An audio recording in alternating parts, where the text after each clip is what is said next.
Hello? Are we recording? Okay. All right. Y'all ready? We'll go ahead and call our meeting to order for Monday, May the 4th. I appreciate this huge audience. There's not a huge audience at all. We're staying true to our social distancing, and we're just hopeful that the county will continue to open and that everybody will be safe. And thank you for those people that are watching, wherever you're watching from, and welcome to each of you guys. I'm glad that we're all safe and here, and hopefully everybody's healthy. At this time, I'd like to turn it over to Councilman Inslee Feimster for our invocation and pledge. Will you join me in prayer? Dear Heavenly Father, we are thankful for this day. We are thankful for the beautiful weather. We pray that the coronavirus will soon be extinct, and we pray for those who are ill from the disease. Father, we pray for our president. We pray for all of our state and local leaders, and we pray for those who are responsible to keep us safe. We pray also for those who are spiritual leaders, and pray that you will guide and direct them as they try to direct us. Father, we make this prayer in Jesus' name. Amen. Join me in the pledge, please. I pledge allegiance to the flag of the United States of America and to the republic for which it stands, one nation, under God, indivisible, with liberty and justice for all. I am so thankful to do a Pledge of Allegiance without doing a Zoom meeting, because you don't know how difficult that was, listening to multiple echoing of the pledge, because it's just not exactly in sync, so it really makes it difficult. At this time, we'll go on to our second item. This is our public forum. Public comment. Our comments were accepted for this meeting through two different forms of communication. One was in writing, mailed to the county administration office. The other was by phone and leaving a voicemail. So we'll now hold our public forum. It is the opportunity for the public to give feedback to council on issues that they deem important. Madam Clerk, could we please? Mr. Chairman and members of council, there are no public forum comments for tonight's meeting. All right, thank you. I don't know what the noise is.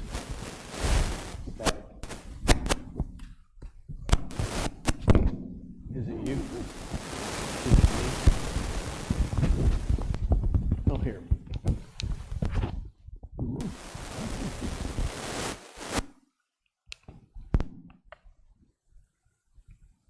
You, Trey. May the 4th be with you. Go ahead. All right. Well.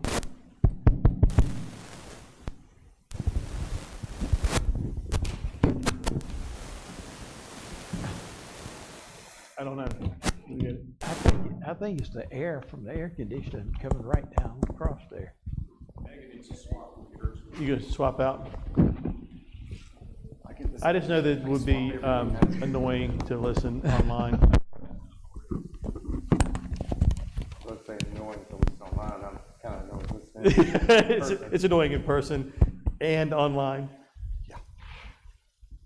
All right, I want to go ahead and we're also going to have our public hearing on ordinance number 581. So I'll gavel us in for a public hearing on ordinance 581. This is an ordinance setting forth terms and conditions for the leasing of certain real property located at 116B Commons Way Central to Clemson Paul Partners, a not-for-profit agency organized and existing under the laws of the state of South Carolina and matters related thereto.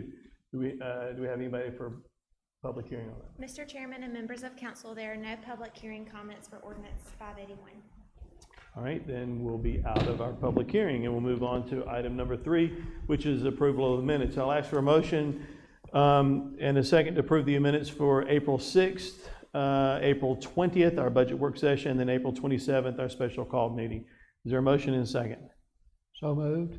A motion by Councilman Feemster, Second. second by Vice Chairman Bowers. Is there any discussion? All those in favor signify by raising your hand. That motion carries. Item number 4, Administrator's Report. This time I'll turn it over to Mr. Roper. Thank you, Mr. Chairman, members of council. Thank you for the opportunity to be here tonight to present to you some information. I think the first thing we'll start with is the tornadoes we experienced on April 13th. If you look up at the screen, you can see the track of those tornadoes, the 3. One which most of the impact was down in Oconee County. That's the one in orange. And then the one that was more Highway 93 between Liberty and Easley, you'll see that track there. And then the one in the Laurel and Hardy area.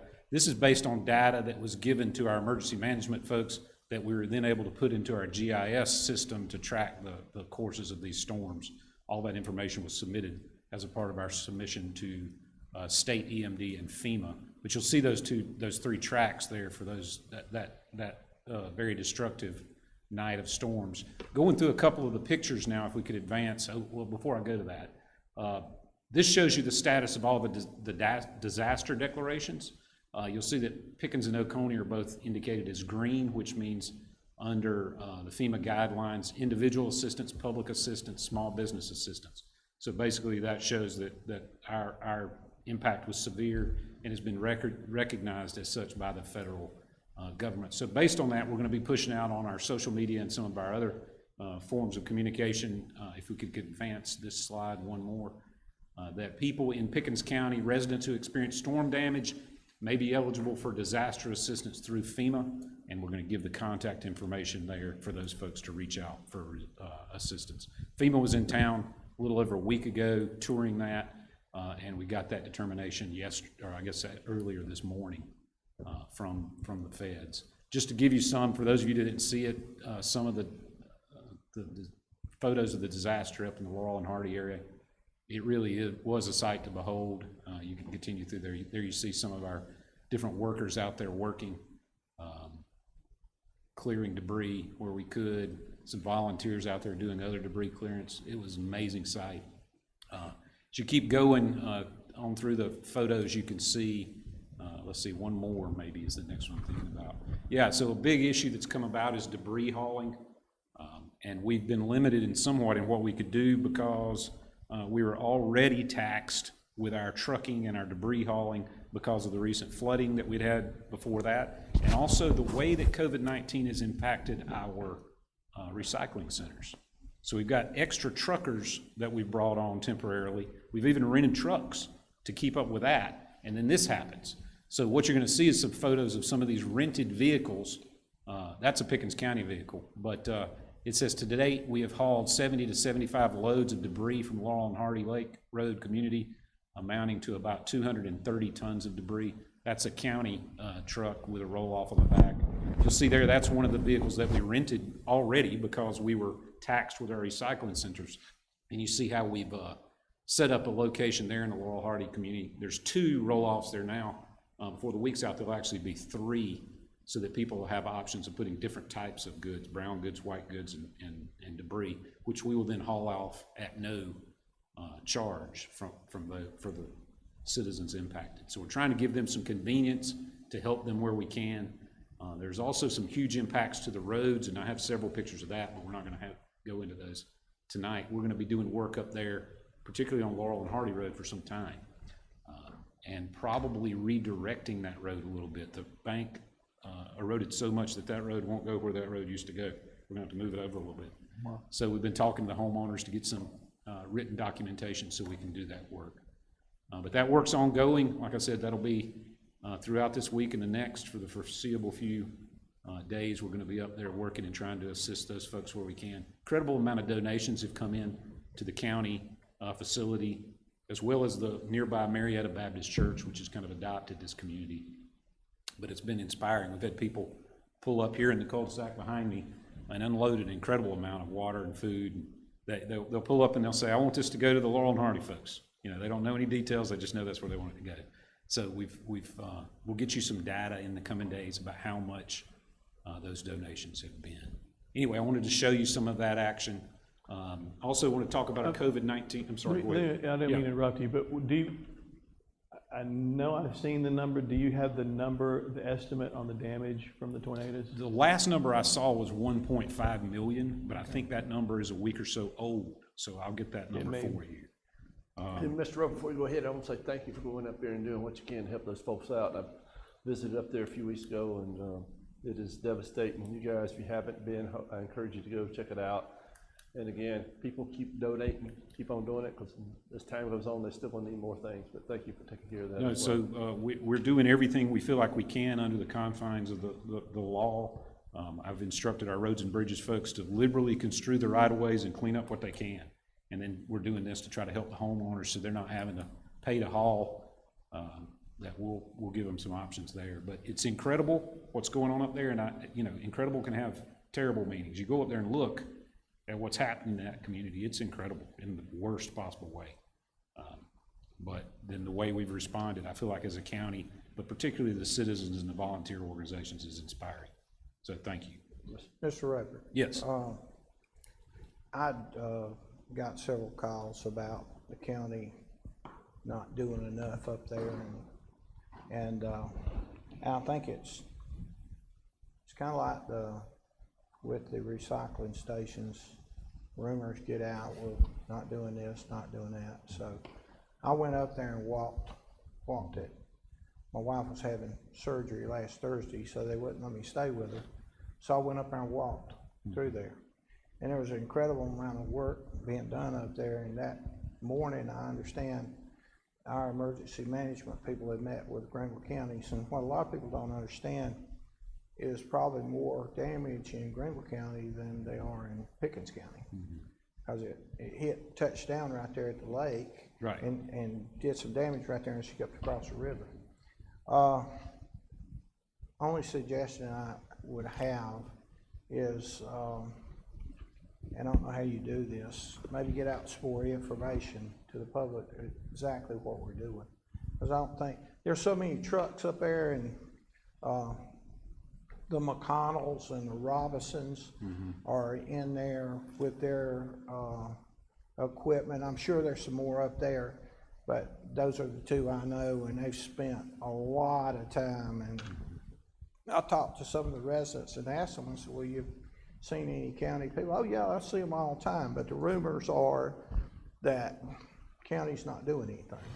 So how we get that out, that yeah, we are doing some things, and this is what we're doing, and 70, 75 truckloads of stuff coming out of there in county trucks, they just need to get that out somehow. Okay. We'll work on trying to educate them on what we have done, but really, more importantly, what we can still do so that they'll know what we're doing. But I think it's a good point you make. Moving on with some COVID-19 information, and I know COVID-19 fatigue is a real thing, but I do want to update you on a couple things. One is, this is something we've been watching. The red line is the information we're getting from DHEC on the number of cases in Pickens County. You can see that there's a trend line up, but that's a cumulative list. Right. The more important line, I think, is the blue line, which is the number of what they would call active cases in Pickens County. Those are the cases that have been positive tests in the last 14 days. And you'll see that that is kind of hovering around 20. Based on the projections we've gotten from DHEC, they think that's going to continue in the short term. But that's a kind of simple graph that I find reassuring, at least here locally, that we're seeing continued positives, but not at a rate that would cause us alarm for our hospital capacity or anything like that. So I wanted y'all to have that that graph, and Mr. Vice Chairman, you indicate you've got a question. Yeah, the dip about 1, 2, 3, 4, April 5, 24th. whatever that is. It's like that time period where nobody reported, and then Yep. boom, we got a bunch Yep. of data at one time. Yeah, there was a couple of times, and you see a couple of dips where there were slow reporting or whatever it was that we would say, okay, 0 cases yesterday, guys, this is great. And then there would be 5 the next day. Yeah, okay. Yeah. But so that, I found that somewhat reassuring and somewhat supportive of what you all have endeavored to do, the instruction y'all have given, and what we've decided to do as a staff, to kind of working start back up, the Kickstart program we talked about last week. But if we could go to the next slide, this is just the raw data. 21 cases reported in Pickens County within the last 14 days. There's been one death. That death actually happened back on April 17th, and it was discovered a COVID positive, as I understand it, post-mortem. A total 57 confirmed cases of COVID-19 have been reported in Pickens County since March 20, and DHEC has projected 57 cases in Pickens County by May 5th, which is where we find ourselves. So we're pretty much staying on schedule. This chart right here is instructive just in terms of you see the numbers rising statewide. This doesn't chart out active cases. This is just the numbers growing statewide, but it's cumulative, so it's going up. Active cases versus the total cases in Pickens County, you'll see that. We're doing better is what I take away from that than may be generally true in other counties, which is reassuring again. Let's advance forward to the next slide. So that brings us to the Kickstart project, which we talked about last week. Today is the first day where we've implemented Kickstart. So we've had some changes. You may have noticed or heard that, for example, Mile Creek Park honored the existing reservations over the weekend and will continue to grow over the next few days and weeks as we add more things back in. The drive-throughs at the library went active today.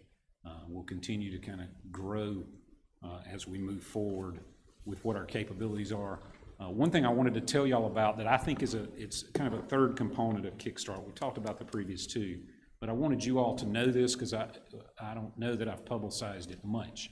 But over the last week and a half, through some cooperation with local authorities and with some state authorities, we've tested 200 county employees under what we call the START component. START stands for something that I don't recall, quite frankly, but it's strategic testing and response something.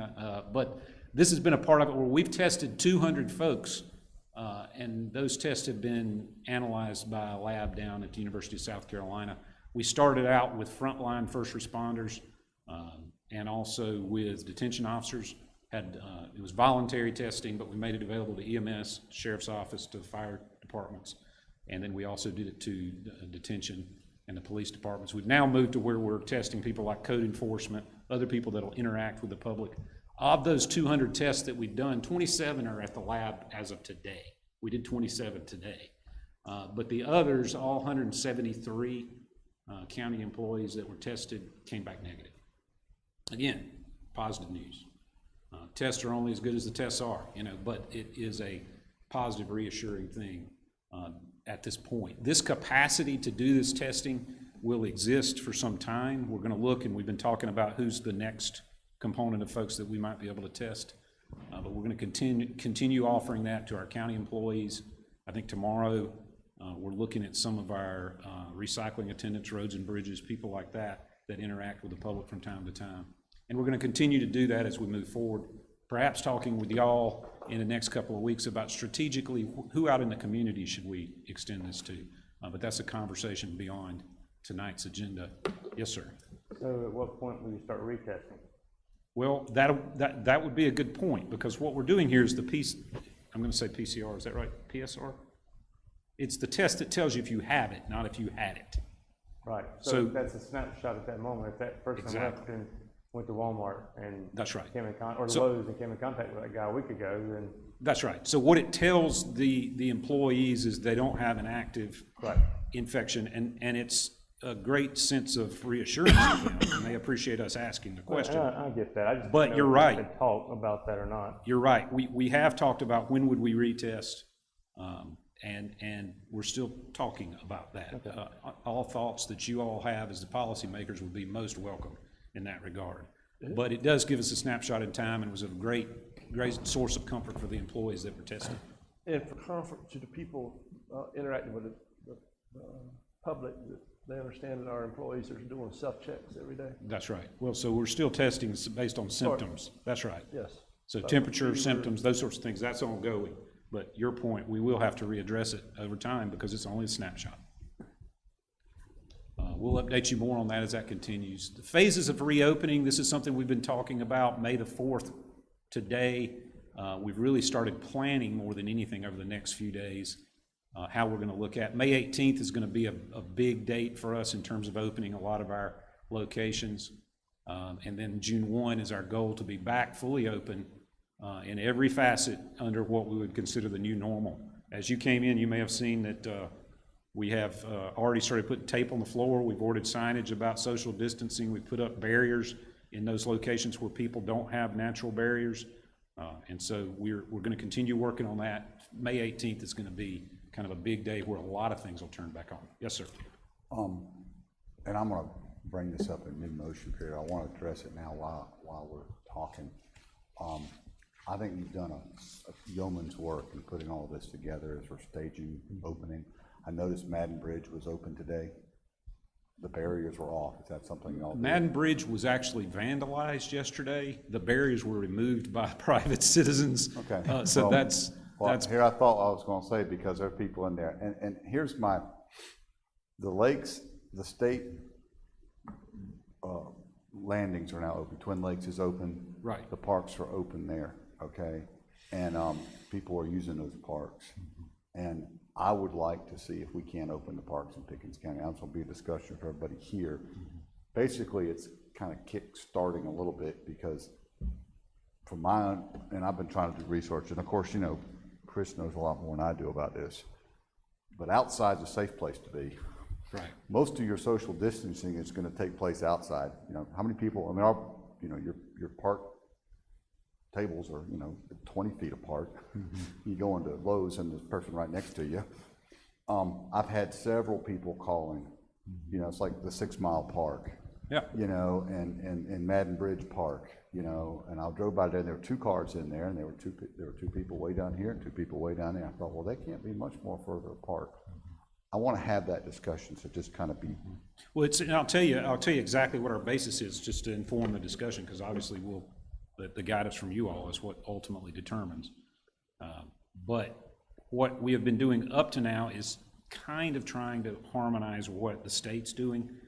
For example, the states did open the parks, but they've limited how many people can be in the day use areas. They've still got some of their picnic shelters shut down. And so we've been looking at our individual parks and trying to figure out how can we be acting in harmony with that. But for example, the barriers at the Madden Bridge Park were removed, and I don't know that any great harm came from that.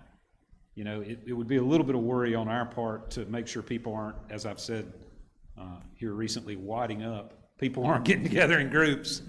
We'll have to concentrate on that. But certainly as we look at the phases of doing this, we put a lot of time and energy and thought into it. But you all gentlemen are the policymakers, so your thoughts are most welcome there as well. Well, what about the governor? I think he's got it shut down to what, the 9th? Well, state of emergency is staying until the 9th, He's got, but he's they're not, already opened some stuff up. yeah, so they're not taking new reservations at state parks until May 11th. So if the governor starts to open it, in other words, if the 9th or the 11th, whenever it is, everything's going good and he starts to open it up more, would you guys adapt your plan to kind of be more along with what the governor? Absolutely. Throughout this, I've kind of taken the position that we're going to defer to experts. Now, that doesn't mean I always agree, or you all would always agree with the state authorities, but I'm assuming that they have access to a lot better information than we do on most instances. And so things like the playgrounds in the state parks are off limits until June the 1st. In that regard, we're going to kind of go with what they say, absent further direction from y'all. But they're taking new reservations about within a few days of when we're going to start accepting new reservations. I'm pointing to the last slide. On May 18th is when we'll start accepting that. Right now, we're just honoring existing reservations. But if they got parks open, is it possible to get some of our parks open? Maybe open a baseball field, but not the playground part. Well, so this is a good thought, and we are looking at it that way. For example, Mile Creek Park is open. You can camp there if you had an existing reservation. You just can't use the playground. Okay. So And that's all right of this, now. yeah, that's right now. So all of that is kind of a work in progress. And to be honest, this is a framework. This is not the gospel. Okay, we're gonna adapt Well, to the conditions. governor's not even following his own gospel, so. I've gone to great lengths to defer to state authorities, Mr. Whitehurst, so I'm gonna continue to do that. But yes, I understand And what they're you're all saying. over the map. Right, I understand what you're saying. Another way that we are looking is the Accelerate SC process, where the governor's office, the lieutenant governor's office, is trying to assign specific parts of state agencies to work on a response, and how we open back up and how our local businesses are able to run. One part of Kickstart, a component of Kickstart, the second component really, is that I have tasked individual county staff with becoming the experts on what the state is doing, so that we can be coordinated with somebody else. It feels like it's you, Chairman, I'm not sure. It's probably me. It's just you. But what I would say is, just one bit of report, our guys are making those calls, they're calling the state agencies, they're seeing what we should do. And just today, I received a report back from Ray Farley, who his person that he's supposed to coordinate with the Department of Commerce. He called the Department of Commerce, and the Department of Commerce said, well, why are you calling us? And he explained that he'd been told by his boss to call and to coordinate where we could coordinate. The person on the other end of the phone said, well, that's funny, you're the third call we've got. We've gotten a call from Charleston County, Spartanburg County, and now Pickens County. And I said, Ray, that's good news. That's good news. If we're one of the first three to call, we're doing it right. So we're going to continue to pester them as they continue to roll out whatever policy positions they have here. We're going to be prepared to take advantage of that. That's the way I want the staff thinking. So I wanted y'all to know just an update on that, how we're coordinating. I don't think there's, that's the end of the report. Be glad to answer any questions you may have. Anybody have any questions? When is our state of emergency? It's over today. It expires at midnight tonight. I knew it was close. Let's get it in. Do we have to renew that? It's really your discretion. The things that we have done, or I have done in the emergency situation, some of them do extend under the Kickstart program for a couple of more weeks. I don't really know that there's any emergent situation that I need to respond to right now unless we have some type of further outbreak. So I leave that totally to your discretion. Do we need to have a discussion about that on the agenda? We can, Add it to the agenda? We can discuss We it can- during the administrative report. you can and then- discuss it now, and then you can add it if you want to add it as a new So business. if we item. don't do anything, basically we come out of the state of emergency Correct. At midnight tonight. at midnight tonight. Okay. Doesn't mean everything suddenly changes, but it does allow a little more. Yeah, I just to address that directly, it would impact what kind of decisions I could make starting tomorrow morning. Actually, starting at, I guess that is morning, 12:01. And I've tried to be very limited in the way I use that emergency authority. There's, documents out there reflecting what I've done available online.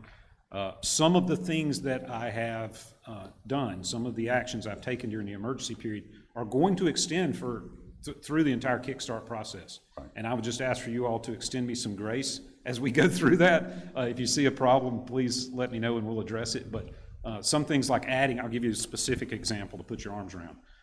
We don't have any inmate labor. We don't anticipate that we're going to have any inmate labor for the next month. That's Department of Corrections is making that call. So what we've done in the meantime is add on up to 8 temporary workers through MAU to do groundskeeping and to do custodial that would normally be done by the inmate labor. That's going to continue through this month, even though the emergency may be ending, for my discretion in that regard.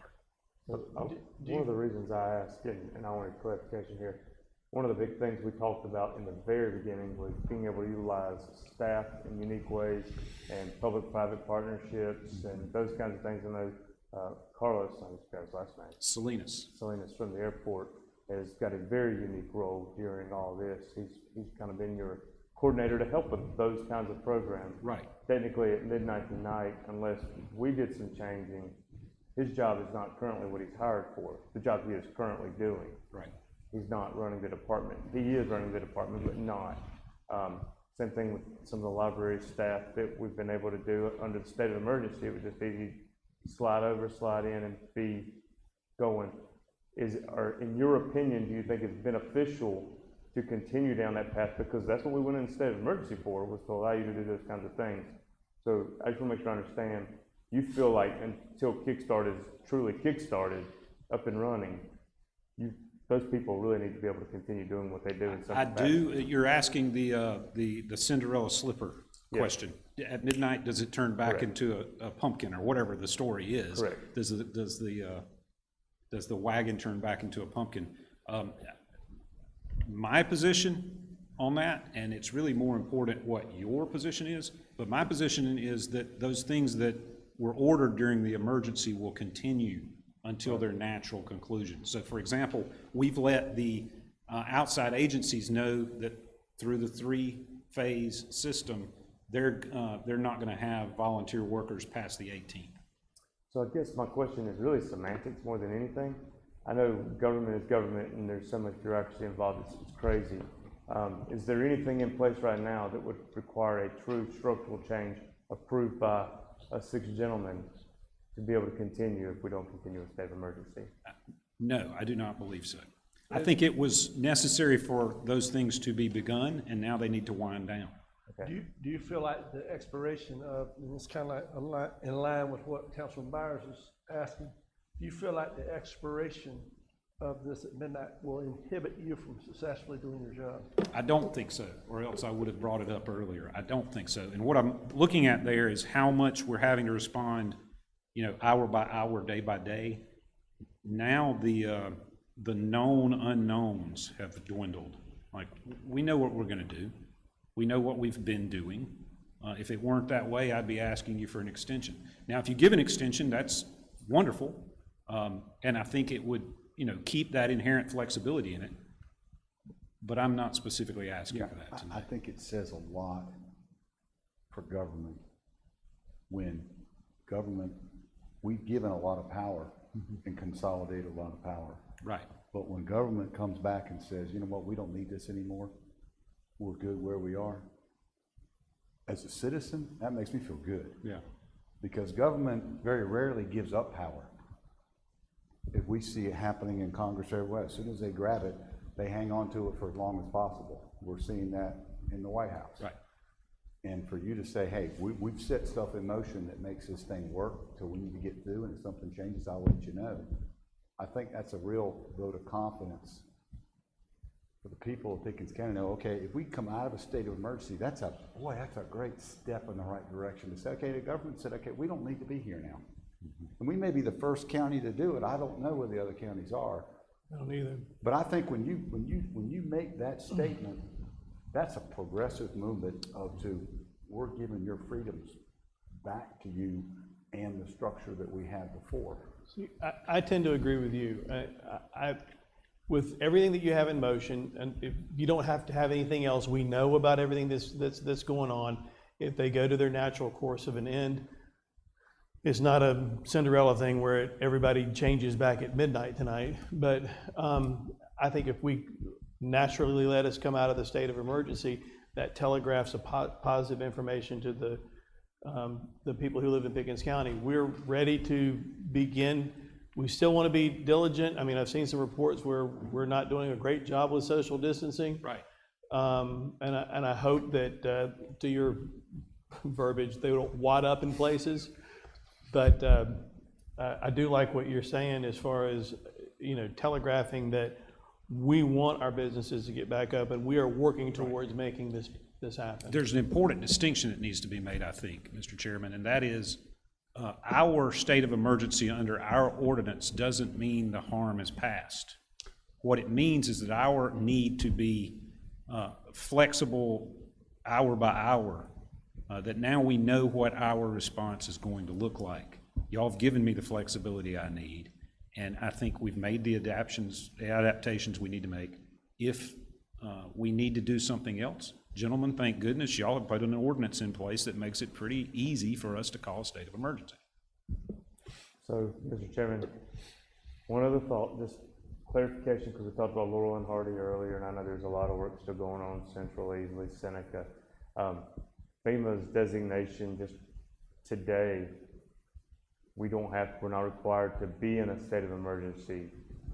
Since that is over and we're in cleanup, everything there again can stay in place and it won't affect anyone Yeah, negatively. so let me state this for the record in case there's ever a question that comes from an outside agency.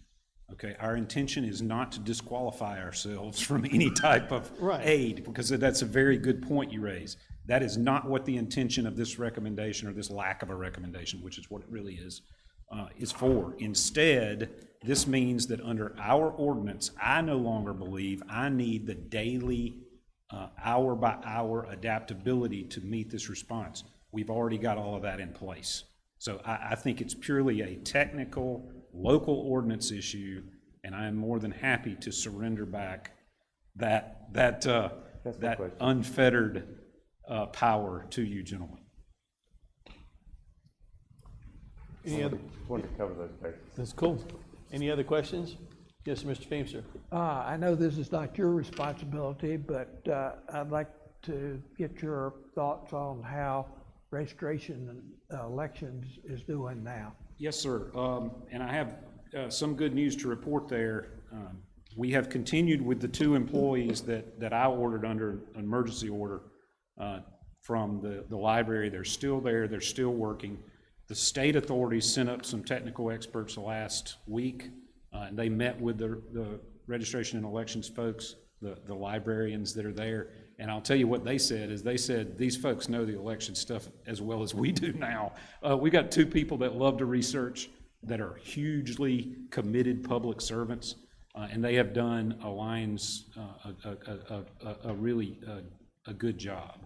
I will I say wanna this, give- the organization that they've created down there, that, at least what I've heard about and what I got to see, is So extraordinary. I want to talk about 2 things there, and I'm glad you raised this point. One is, when they first moved into that office on March 31st, when they first moved in there, it was in an advanced state of just neglect. There was food in the refrigerator that hadn't been touched in ages. There was mail that hadn't been opened in weeks. There were things in a file that they called pending from 2018. Okay? This was the condition they found it. These 2 employees, who are very meticulous, very organized, and thrown into this situation, just started it one thing at a time. This piece of mail, that piece of mail. Let's get access to the state system so we can see how many voter registrations have been languishing in the system and the cards not mailed. They hit the ground running, doing what they could, and then gathering expertise, as they've gone. In addition to that, when we entered the state of emergency, I don't know how many of you have been downstairs in the hallway in the archives, but the entire wall of that under part of this building was lined with big recycling tins full of election supplies for each precinct. So every sign, every notepad, every pen that's been used in the last 2 or 3 elections is stuck in that bin, slid up against the wall in a hallway outside our emergency operations center. It was ridiculous.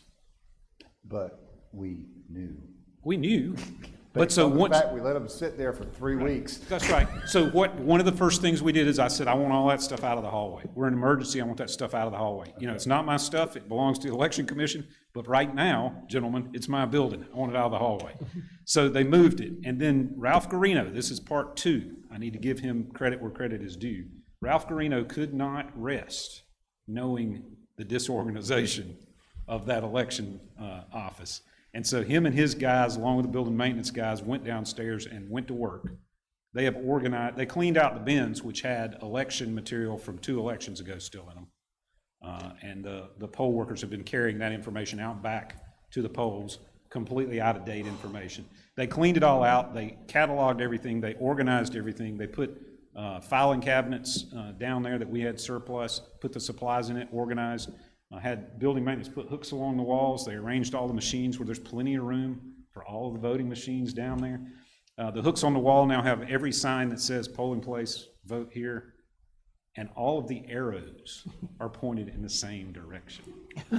This is the commitment. That's Ralph. This is the commitment that some of these people have, and it's the commitment that some of the other people didn't have. So anyway, thank you for the question. We anticipate no problems.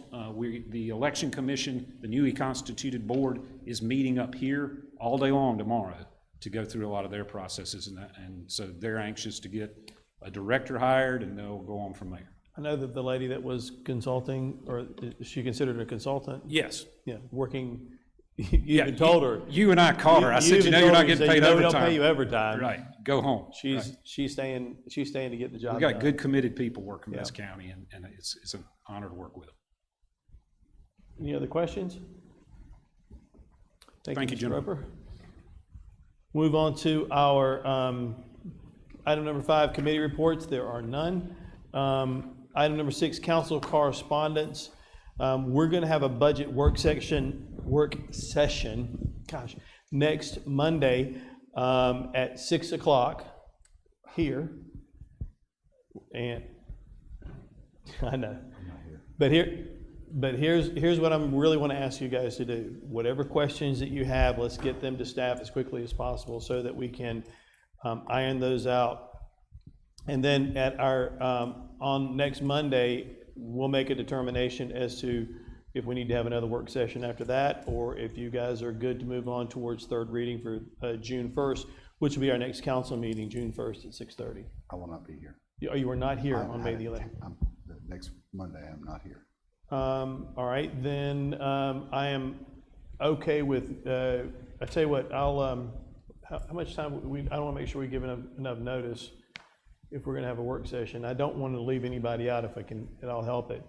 I will get our clerk to send out the correspondence to you guys to determine for sure if we can reschedule. I'll try to do that. If not, then we'll move forward. Is there any other correspondence that needs to be announced? All right, we'll move on to item number 7, motion period and new business. I know that Vice Chairman Bowers has something he would like to add. Yes, sir. I would like to make a motion that we adopt a resolution recognizing May 4th through the 8th of 2020 as Teacher Appreciation Week here in Pickens County. Second. The motion to teacher appreciation, to add this to the resolution list for that we're going to be doing in the consent agenda, correct. May 4th through the 8th as Teacher Appreciation Week, and there's a second by Councilman Hendricks. Is there any discussion? I'd like, Councilman Byers, I'd like to say, as a teacher, I'd like to say thank you, but I think this is a great idea to honor our educators. They help provide our workforce, and with that, as we've been evidenced the last 4 years, education and workforce development, as well as economic development, is very positive. And one stat that we've talked about, and I'd like to share with you guys, you know, we ranked like 7th in one stat for economic development. And overall, the counties ahead of us all have interstates. So we're number 1 in the state in economic development in states or in counties without interstates. And educators, teachers, you know, hats off to them. Homeschool, what they're doing like that. And of course to the school board and other administration for the job they're doing supporting our teachers and what they do for education. I think it's a great idea, Councilman Byers. Thank you. As teacher, you have a teacher in your family. I have a teacher, 2 teachers in my family, and I'm about tired of. Well, I'm actually impressed at how well they do WebEx, much better than I do at work. These kids are doing incredible, but teachers are having to reinvent and be creative as to how they educate. And we were very fortunate in that our system at least allows them to do this electronically now. So yeah, I think this is a great idea. Any other discussion? Just to this point, I want to encourage everybody to thank a teacher, thank your even support staff. Adopt a teacher. Adopt a teacher, that's right. Yeah.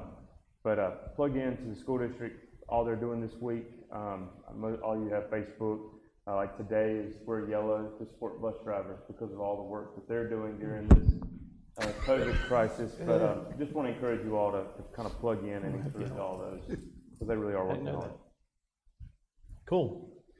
All right, so, and we have a motion and a second to add this to the consent agenda to recognize May 4th through the 8th as Teacher Appreciation Week. All those in favor, signify by raising your hand.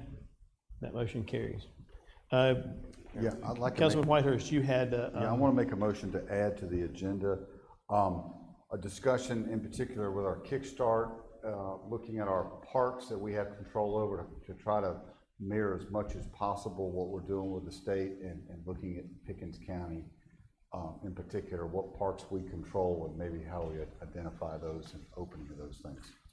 All right, so there's a motion to add to the agenda to discussion on parks with the county. Is there a second? Second. Second by Councilman Feemster. Is there any discussion right now? This is just adding it to the agenda. We will take it up here in a second. All those in favor signify by raising your hand. That motion carries. Is there any other new business? All right, seeing none, we'll go ahead and go straight to the discussion on the parks that Councilman Whitehurst wanted to do. I guess first question is, how many parks do we have control over? It depends on how you count. It depends on what you count as a park. But Fingers Mile or Creek toes? Park, 2 unnamed parks that we call, I guess, Katichi Beach and Madden Bridge. We have those 2. Ponderosa Park is a 6-mile operated park, but it belongs to Pickens County. The property belongs to Pickens County, and we've actually built out that park. So they're really more operating it for us. And then if you count the Dacusville Community Center up there, that could be, depending on how you define it.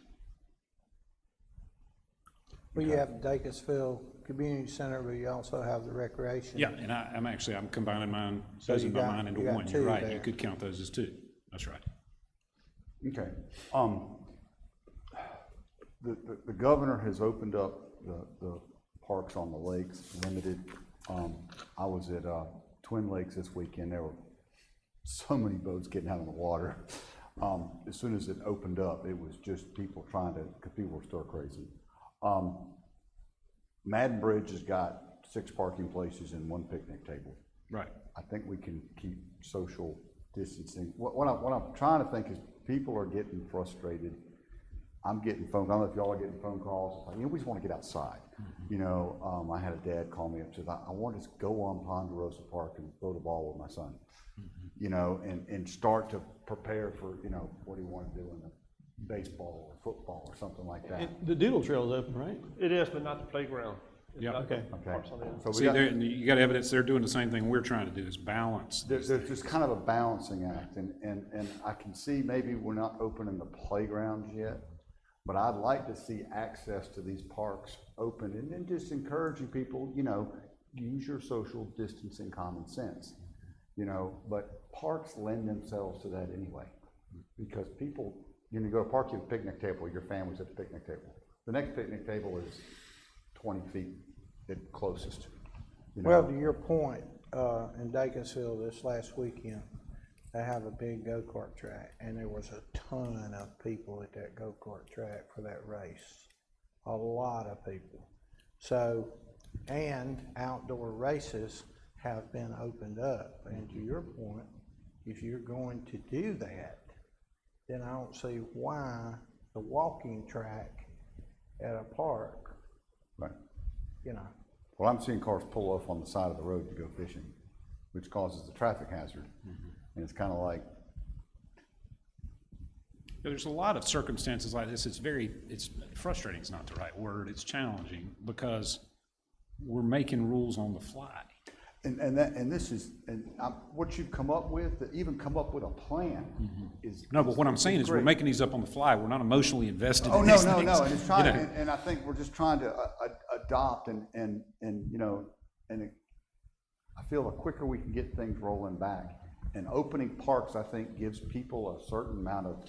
If we could, and I, you know, obviously there's 6 opinions here. I don't want to interject myself into what is a council discussion, but if I could offer, to those areas where we can make the playgrounds and the areas that people would congregate, where we can make those inaccessible, if we can find flexibility to keep the open areas open, we could certainly readdress that. It sounds like what you're saying. It'd be nice to be able to make an announcement, even something on the page to say, hey, as we're gearing down, you know, and you know, Pickens County's been really fortunate. Right. And I mean, I looked at that thing across the state, you know, and then here's this line of state, and here's Pickens County. I can't even see, you know, 57 people doesn't even register. We're the 3rd lowest pro rata in the state for rate of infection. You know, so I think that's, and we're a rural county, which lends itself to that anyway, you know, but I think we've done a good job as far as trying to follow along. And I think gives us an opportunity to kind of take the lead and say, you know what? If we can't start opening our doors, how's Columbia ever gonna do it? How's Greenville ever gonna do it? You know?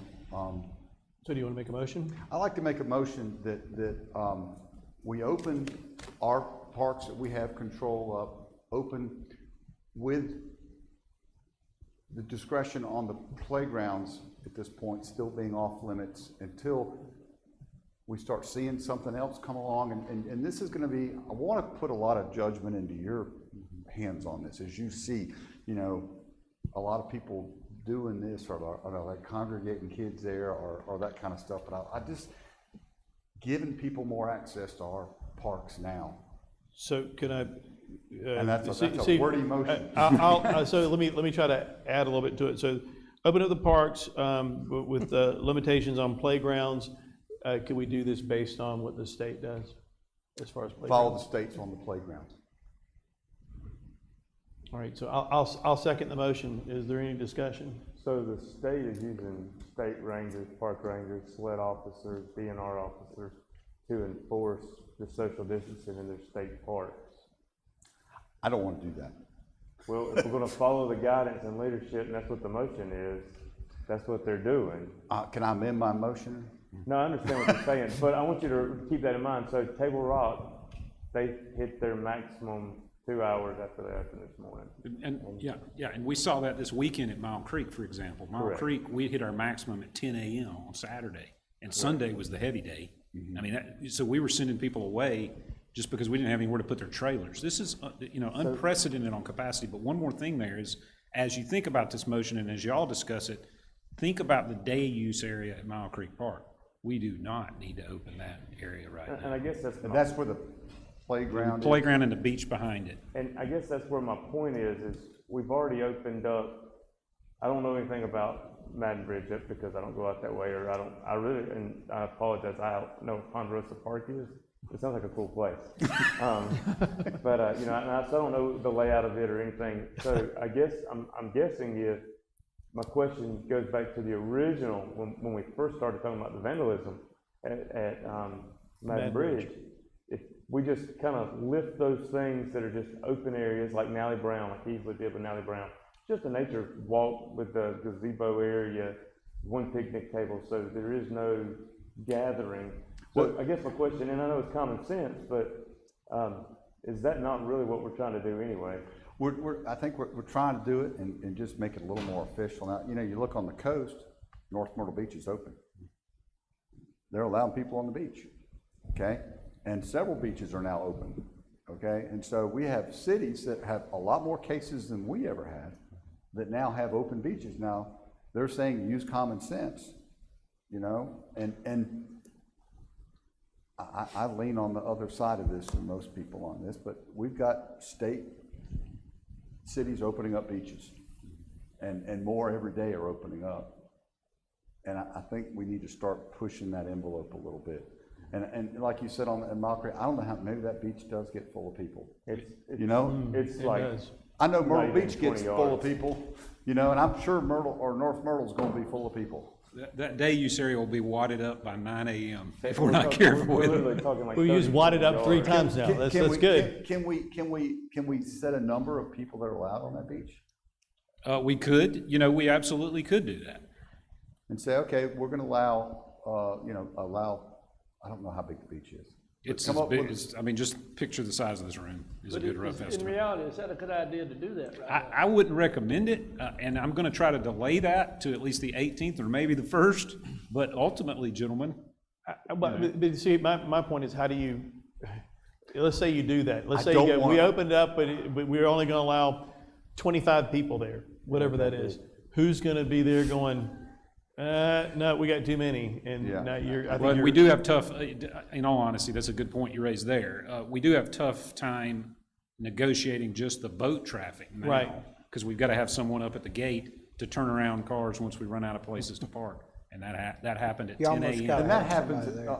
normally, though. Well, it When you run out of happens, places to park, you can't take any more trailers. that's right, but it doesn't normally happen the last weekend in April, first weekend in May. It doesn't But happen but it's not 2 something hours after you open. that's 2 hours after you It's open. not something that has to do with COVID, it's just that when the trailer park gets full, you gotta turn them away. You got to turn them away.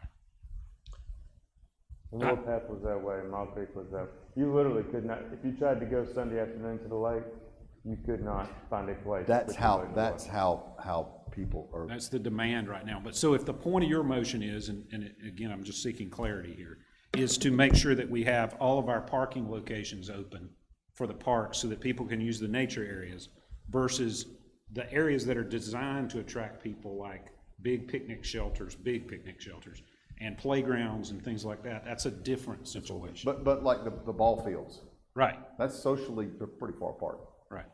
you know? Just to give some people someplace to go. Do we own any ball fields? At Ponderosa. Ponderosa Park has ball fields. You've never been, so. I know, I need to go to Ponderosa Park. Dacusville. Dacusville. Somebody told me they thought it was pretty cool. Forget Dacusville. Yeah, but I think we do need to keep those exercise places open, like when the Doodle Trail closed, I was devastated, you know, like crap. But anyway, they gotta do what they gotta do, but I think we need, mental health is another issue, people have a chance to get out and exercise. Absolutely. The weather's getting beautiful, gotta get people out.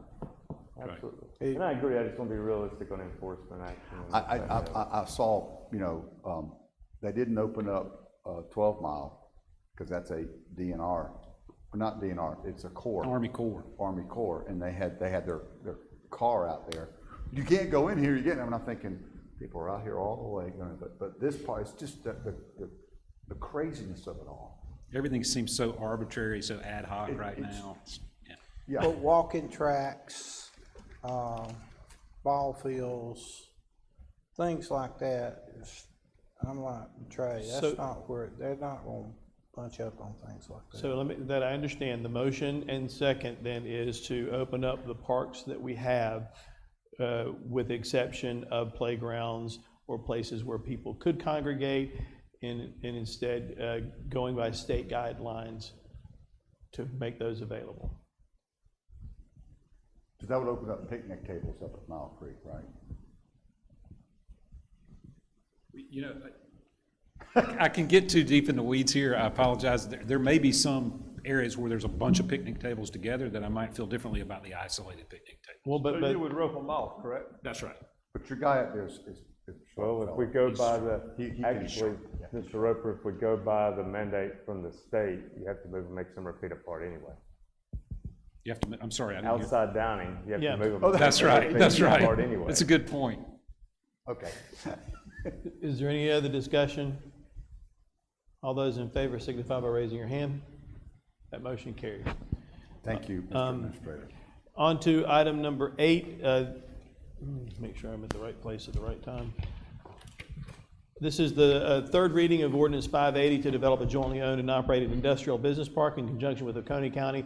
Such industrial business park to be at the time of its initial development geographically located in Oconee County and to include certain property now or to be owned by a company known to the county at this time as Project Aztec or its assignee, and established pursuant to the South Carolina Code of Laws 1976, Section 4-1-170, as amended, to provide for a written agreement with Oconee County providing for the expenses of the park, the percentages of revenue allocation, the distribution of fees in lieu of ad valorem taxes, and matters related thereto. This is the same thing we talked about before, where we are going in conjunction with Oconee County, and we get our 1% on doing so. So I ask for a motion and a second to constitute third reading of ordinance number 580. Motion by Vice Chairman Bowers. Second. Second by Councilman Feemster. Any discussion? All those in favor signify by raising your hand. That motion carries. On to item number 9. This is third reading of an ordinance 581, setting forth terms and conditions for the leasings of certain real property located at 116B Commons Way Central, South Carolina, to Clemson Paw Partners, a not-for-profit agency organized and existing under the laws of the state of South Carolina and matters related thereto. I ask for a motion and a second that constitute third reading of ordinance 581. So moved. By Councilman Feemster, second by Councilman Hudson. Any discussion? All those in favor signify by raising your hand. That motion carries. On to item number 10, consideration of potential economic development incentives. Mr. Roper. Yes, Mr. Chairman, thank you, members of council. You'll remember last time we met, I gave you a series of just ideas, these were ideas, to gauge your interest in what you thought was an appropriate economic development response. Some of these would require really nothing on council's part. For example, the CARES Act stimulus at the airport. That's more just to notify you something that we've discovered that we're entitled to. Others would require changes in the ordinance. For example, local business purchasing policy, where we had recommended that perhaps you consider going from 3% local preference to a 5% local preference, would require an amendment of the ordinance. So before we went too far in any of these directions, I really wanted guidance for philosophy from you all about the sorts of things that you would like. And then we would develop more specific proposals for you. I can review them if you, and I know this is COVID fatigue is a real thing. I can review those for you if you've forgotten some of the specifics about them. Again, these are just ideas that we developed as a staff for you to consider. So I have a question on the first one, local business preferred purchasing policy. I'm for doing this, but do we do it for a specific length of time, or what is your recommendation on that? I think that really is a decision you all would make. I think 5% sends a good message, and it doesn't get so out of kilter that it would, increase our costs astronomically. So I don't know that wouldn't be a permanent change. We've operated with 3% local preference since, I want to say 2005 or 2006. I remember the room was oriented differently, but I remember the councilman that made a motion. So I think whatever y'all think is appropriate. Mr. Chairman, I personally on that, we don't know how long it's going to take for the economy to bounce back. We don't know. I'm afraid to put a time limit. So you can always go back and change it. Right. Okay. One of the considerations there also is that we were saying for our Alliance Pickens board to also add a rotating seat for like a local chamber of commerce so that small business would have a seat at the table. That was part of that first one. And again, I don't know if that's something y'all would be interested in, but it would require a change in the ordinance. Both of those fell under local business preferred purchasing policy. Well, the CARES Act stimulus at the airport, there's nothing for us to do on that. That's just information. No, not. That's right. I'd like to make a motion that we go ahead and increase the procurement policy from 3 to 5%, as well as have a local chamber of commerce rep serve as the advisory. So, Mr. Chairman, what that would be is first reading and title only of an ordinance to do that. It would take 3 readings. All right, so then I'll make a motion for first reading. This is driving me crazy. Sorry. First reading and title only for increasing the county's procurement policy, increasing from 3 to 5%. Second that. Second by Vice Chairman Bowers. Is there any discussion on that part? Yeah. Go ahead. I believe in local business. I'm a local business owner, but it's the taxpayers' dollars, and we're giving a 3% preference to local. Well, somebody lives in Anderson or lives in Pendleton, if the company happens to be in Pendleton, well, then they don't, another company is, 30 yards away, happens to be in Pickens County, we're talking a whole different, they could live, there's plenty of people that live in Pickens County, their business may be outside of Pickens County, there's people that live outside of Pickens County whose business is in Pickens County. I think that it's important for this council to be very tight with the taxpayers' dollars, and where I believe everyone needs to compete on a level playing field. I don't necessarily believe in giving an extra treatment just because someone's local, because that can harm the same person's local, because his business could be, if he lives in Pickens County but his business is in Pendleton, he's screwed. And so it's kind of like now you're starting to. Excuse me. Hold on a second. If we're going to do this, you got to come through me. So, Okay. all right. That's my point. Councilman Hendricks, go ahead. All right, well, what about right now? Local gets 3% right now. I know. I don't necessarily agree with that. That came before I've been on council. But they're a 3% advantage right now. But I think the intent of what Mr. Roper is suggesting is to help our local people that have been harmed by the COVID-19. I think that's the intention of that, is to help local business. And I agree. The intention is always The good. intention is good. But however, if you want to argue about your point, you said no one gets that. I didn't say I agree with the 3%. But that's the point you're making. No, I'm not making that point. I don't believe in raising it to 5. I don't necessarily agree with 3. I wasn't here when we decided on 3. If we'd been at 3, I'd have said, I don't agree with that either. Okay, I can't change, unless you want to say we want to get rid of it, which I'm not trying to rock the boat on it, but it can harm a person in Pickens County. Because if they live here, but their business is in Pendleton, Is your business in Pendleton? no.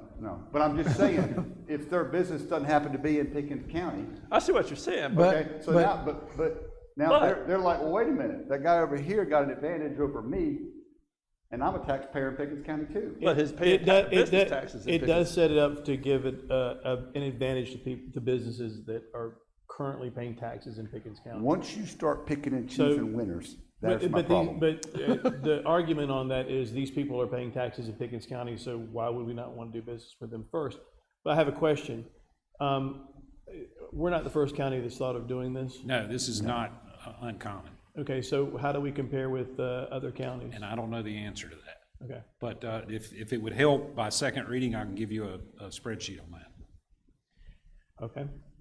I'd like to know what Greenville County does, Anderson County, Oconee County that borders us. And so if they're doing this for their residents, I don't think there's any reason for us not to.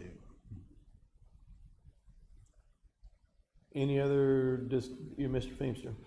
My concern is that some company in Charlotte or Atlanta who has lots of money and is able to weather this storm would be able to undercut our local people who are barely making it right now.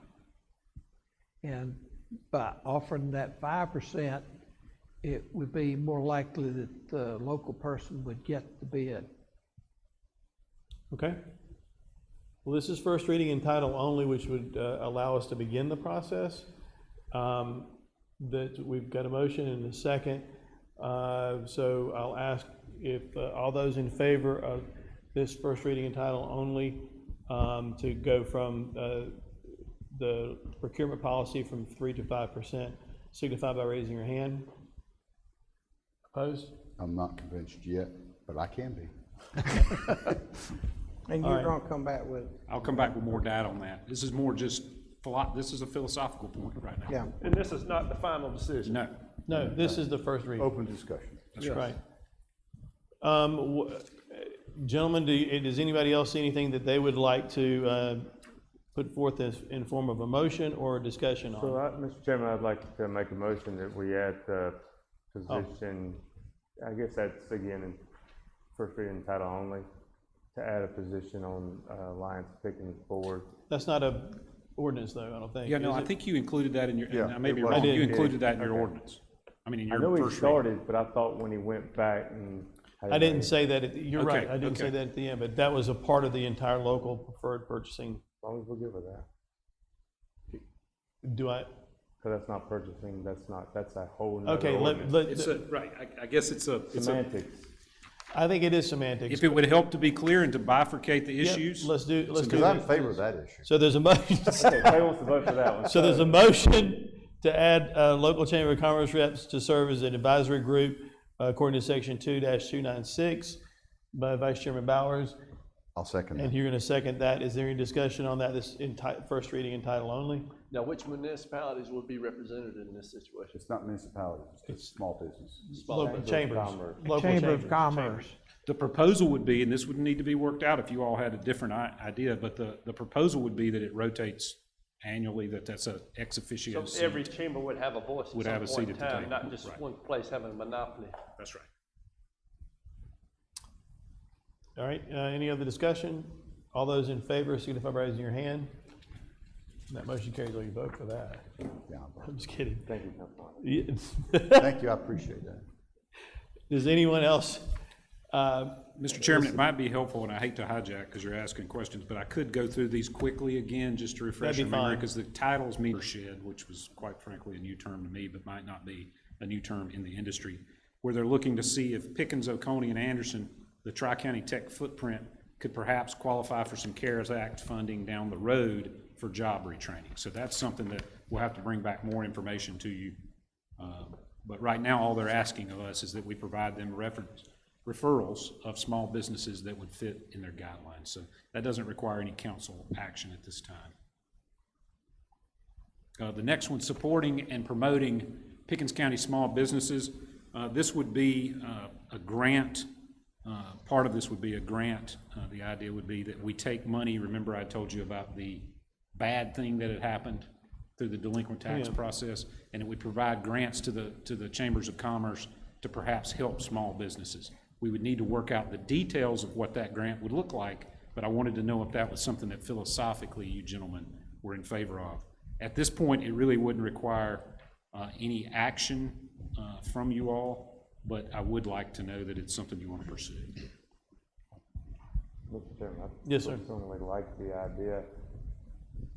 While it is taxpayer dollars, unless the county bought it back, then it's still taxpayer dollars. It's money that's not currently designated for anything else anyway. It just goes into the general fund, is that That's right. correct? Okay, I would, do I get, may I? yes. I once again, I hate government picking and choosing. I agree with Vice Chairman Bowers that, you know, it's just going back in general fund. I think we have a better direction for that. I'm not so much sure of picking a small business or what you're gonna do or how they're gonna qualify or how they're gonna compete. I just hate, because every time there's gonna be some kind of money going to somebody, there's gonna be some kind of politics in it. Well, and there may be, what our proposal would be is to try to insulate it from politics as much as we can by having it be just an amount of money that we make available to a local chamber, as long as they set up a grant process that they run, that they make the So they determination. make politics, not us. No, we set the rules. We determine the four corners of the table. We give them the rules to follow, I and would- then they are tasked with executing. I would be more supportive of taking the money and sticking it in the paving program, because then it would help everybody in the county. Mr. Chairman, if I may, and I'm gonna tell you one reason why I kinda like this idea. I know a lot of small business owners. I'm technically a small business owner myself, just like Councilman Whitehurst. You may be a large business, you got more employees than I'm sure. But anyway, saying that, I've seen the federal small business dollars get sucked up by what I do not call small business. Locally, I have seen several small businesses, friends of mine, family members of mine, acquaintances of mine, that really could have used, and that money, what it was truly designed for, but due to politics and everything else, that money was not available. I guess I kind of look at this as an opportunity to insulate to a degree, you know, so that you don't have to worry about Ruth Chris taking 20 million from us. That was in the news, so. Yeah, I'm a not- way to throw that Oh, out, yeah, yeah. yeah. But you don't have to worry about that as much, and it really can help the people it needs to help. I don't know that I see this as a long-term thing, but I do see it as an opportunity to kickstart the county and small businesses in the It could be an annual process that y'all determine whether you want to fund at whatever level. That's the reason why I bring it up. That could be done, something that's done through, the reason I say no action is required, this could be done through the budget ordinance. It could be something you did at third reading of the budget, or you could do first reading and title only of an ordinance to set up that. We would need to flesh it out before y'all voted on second reading. So I'm asking, yeah, so you're saying we either need a motion for direction or a motion for a first reading and title only? Yes, sir. Either would be welcomed. I guess I want to know more about what we're really looking at. There's nothing wrong with doing a first reading and title only and then it not make it. Yeah, I mean, if we did a first reading and title only, this would begin the process, and you could go, you know, I don't like the idea of the chambers being in charge of it. I think it's too political, I'm out. Or you can go, you know what, this is cool. And to Vice Chairman Bauer's point, now we're doing something specifically that helps the people, the businesses of Pickens County. and I guess it goes back to my philosophy of government picking and choosing. We take taxpayer dollars and we take it from this group, But and then we're gonna give it to this group. I'm gonna And I'm just- argue the point, you've got recreation funds, you pick and choose. You've got I understand. tax funds, we pick and choose. But we're gonna have an individual, You're, a small business. well, We're doing that already. For Yeah. ATAX and. ATAX, you do that everything too. else, we're doing that already. so. Well, we're by do you- law have to do that. So do you, but I tell you what I do like about this, what I like is that we're not creating another committee. We're saying, Chamber of Commerce, there's $100,000, you get 25, you get 25, you get 25, you get 25. And here are the guidelines you need to use to set out those grants. And y'all do it. And then deciding on an annual basis, this year we've got 50, so, or 40, so you've got 10, 10, 10, 10. Or none, none, none. Or none, none, none. Or none, none, none, right. It goes in the general fund. It would be something that that we as a council would decide, is this a good year? Do we need to fund that program? Well, I guess if we were going to do it, I would rather have us administer it than hand it to somebody else to administer. Now you're arguing with yourself. I know, if we were gonna do it, if we said we're gonna spend the money, I'd rather have us spend it than give it, because it's gonna be political anyway.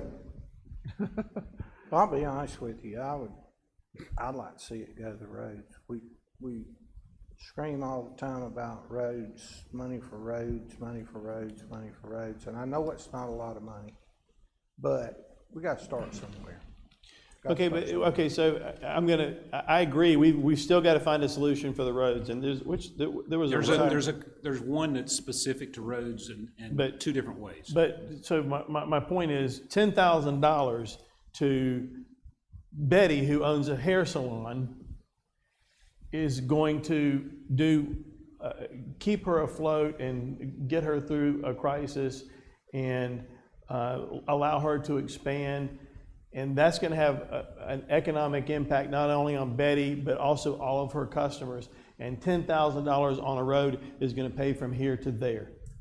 It's funny you bring up hair salon. That's the one small business that has struggled the most.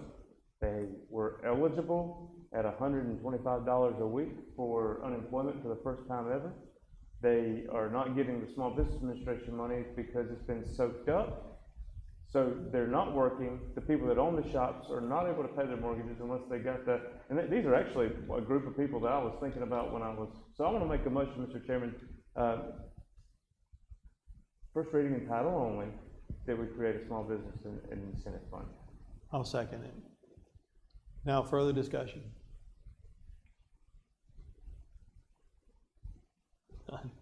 All right. I love you. Seeing none, all those in favor of first reading and title only to create a small business retention grant program with the chambers for the staff to come back with more details on how that looks like. All those in favor signify by raising your hand. Opposed? So 4-2. That motion carried. And I promise, if we don't like it, I'll vote against the second reading. That's right. I'm always, Yep. No, the good thing is it tells me now develops or dedicates staff resources to actually flushing us out, which is exactly what I want. I wouldn't want to run down a long rabbit trail when y'all were interested. Road improvement funds, there's 2 points here. One is amounts raised by the forfeited land commission in land sales. Oh, yeah. That is, over the last 4 years, the FLC's raised about $100,000. So one proposal would be to use the proceeds from the FLC to make infrastructure improvements within the opportunity zone in Pickens County. The idea there is that if we can help by signage or paving or whatever within our opportunity zone to make that area more attractive to investment, then we could use that money in that way. That was one of them. And then the other part of the road improvement incentive was that currently there is no requirement in the road user fee ordinance that we actually expend the money during that calendar year. We don't have to. Staff can decide, no, we're going to wait a year or two to pave. Now, granted, we're doing a whole lot of paving this year. That's not an issue this year. But do we want to make it required in the ordinance that we have to expend a certain amount, that you have to expend 50%, 75%, 80%, 90%? Is that something you want to look at? And again, that's just an idea. That way to keep getting the money on the ground, as you say, Councilman Hudson, with getting the roads improved. Money's collected in that year and it needs to be expended within the following year. And what percent hasn't been spent in the past? It goes year to year. So several years ago, I guess this goes back 3 or 4 years ago, there was a dispute with the municipality, as you'll recall, about how we divide that money up. A lot of the cars are in the municipalities. They're paying their $20 road user fee. Should they get it back per car? Should they get it back per population? And you'll remember this council came up with a compromise a little over a year ago where they decided by mile of road. And so that debate was settled, but while it was ongoing for a couple of years, the money just set aside. Okay, so we didn't pay for a couple of years because of that. Now, in the larger issue of what's going on with the system, that didn't have a huge impact. But I didn't know if y'all might want to consider saying, no, every year, spend that money paving roads. And again, it may be a good idea or a bad idea, it's just an idea. Yeah, again, a comment. Yes, sir. Federal budgets are designed this way in spending.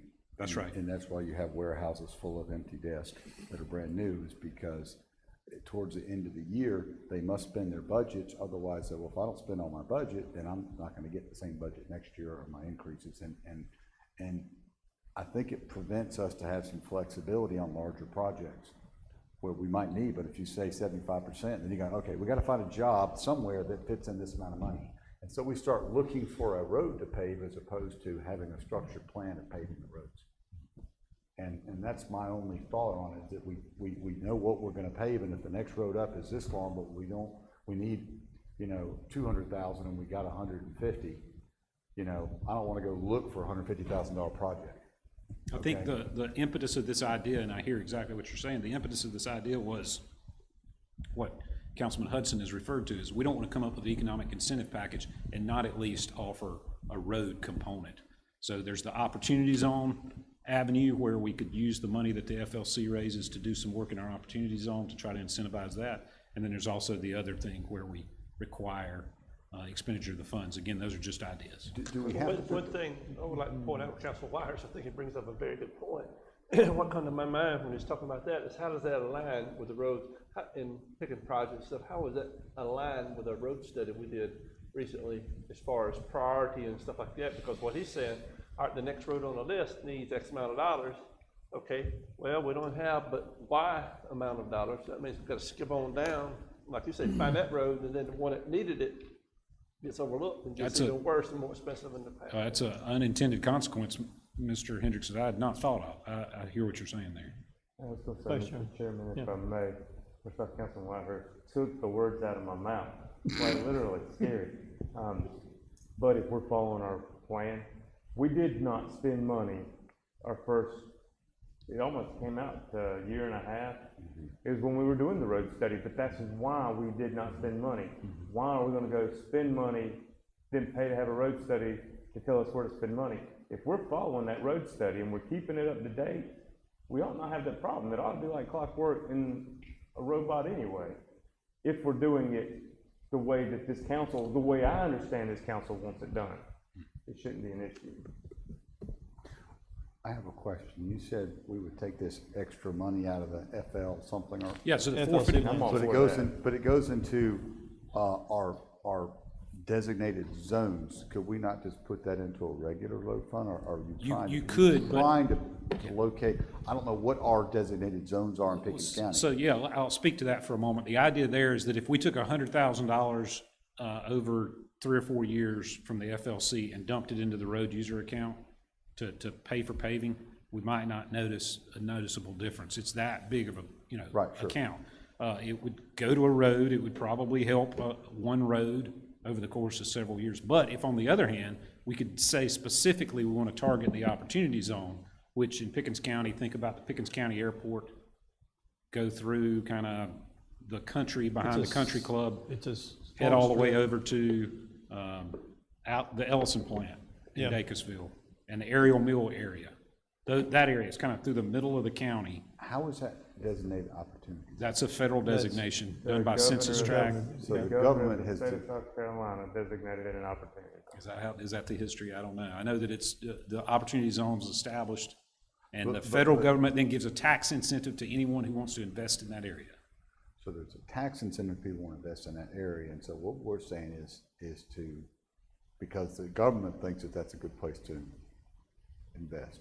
Could Federal we fix government. the Now, keep in mind, infrastructure? they did it based on population, poverty level, lack of infrastructure, things like that. That is the formula that they came up And with. the tax incentive is capital gains tax incentive. Right, Not Right.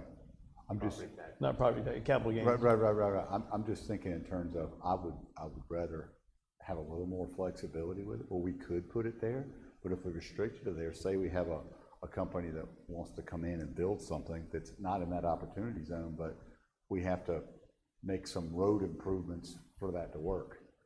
So you're suggesting put it in an economic development, Well, specifically Fund. for roads though, okay? In other words, or an infrastructure, Infrastructure, maybe. economic yeah, because development. that's what you're saying here, It's but not a it's, bad idea. but it's only for the one that the federal government says is an economic area. Well, what about the other area? Why- Right, so then we get to choose. Well, I kind of like this. So if you, in other words, designating the FLC from land sales to an economic development infrastructure fund for the county.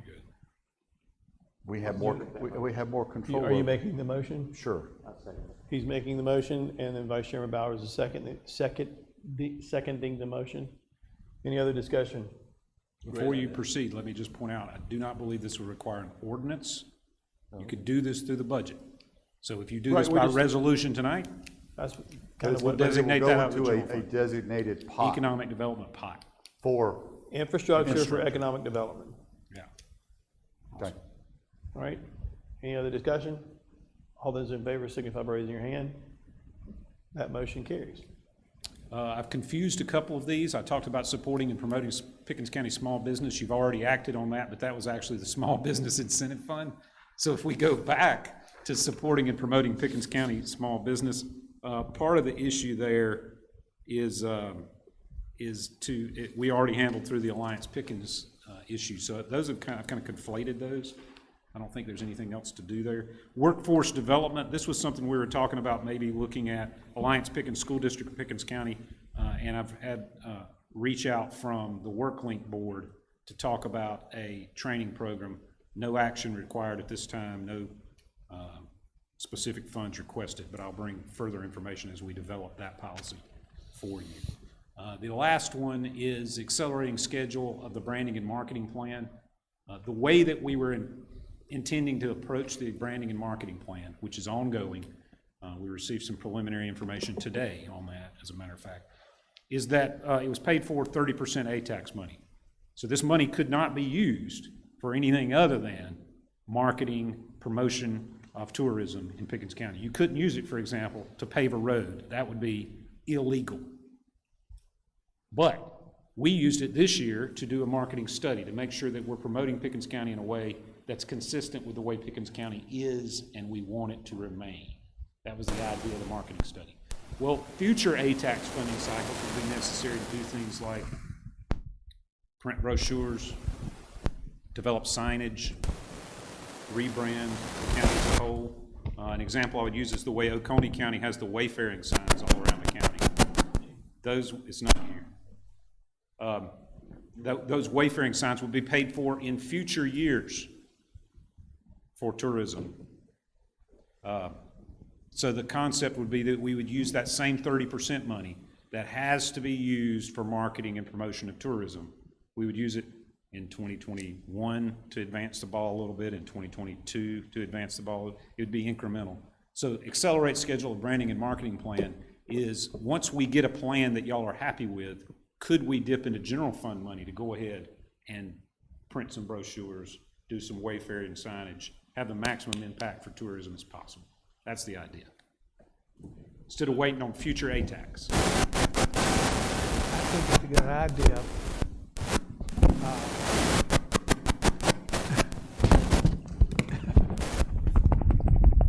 Okay. I was gonna, but you're gonna need it in a second. I'll use this one. Okay, oh my God. Stop. I was gonna say,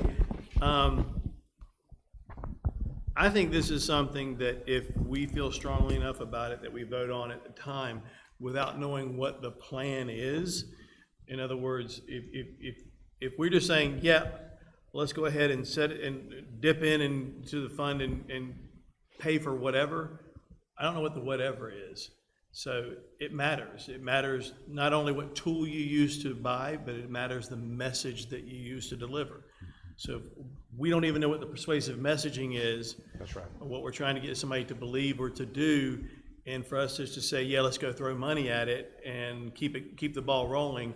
I think we as a group need to, this is my opinion, that we as a group need to decide, yes, we want to move forward with this because we feel strongly about this is great, or, hey, that really is not great, so I don't want to spend any money on it. Yeah, and so honestly, I would tell you that this one is in here tactically. It's an idea I want you thinking about. I want you to be thinking about this when and if we get a marketing study that you all feel strongly about. I want to at least plant the seed in your mind that let's talk about general fund money to implement this rather than waiting year after year for that 30% money. So no action is necessarily contemplated tonight. Nobody can hear you. Oh, nobody can hear you. Wait, you're gonna say that when nobody can hear you? Okay. Is I any have a other question. discussion on that? Mr. Feemster? How soon do you think you'll have that marketing study back? It's my expectation is that we'll have that back sometime this summer, early this summer. Okay. And I believe that resolves everything unless there are other ideas that we did not contemplate. Is there anything else that you guys wanted to bring up? All right, let's move on to, Thank you, gentlemen. thank you. I'm sorry, I should have said thank you first. We need to take you want to take a quick recess? We only got a little bit left here. We'll take a just 5 minute recess. 5 minute recess. Oh. And let's Give me a chance to look over this. see if we can figure this out. Did it stop doing it when you put it next to your body? It did. Let me try that. Could it be to short that wire? Wire short. Hey, Table Roy, may be I conducting think something. it's the air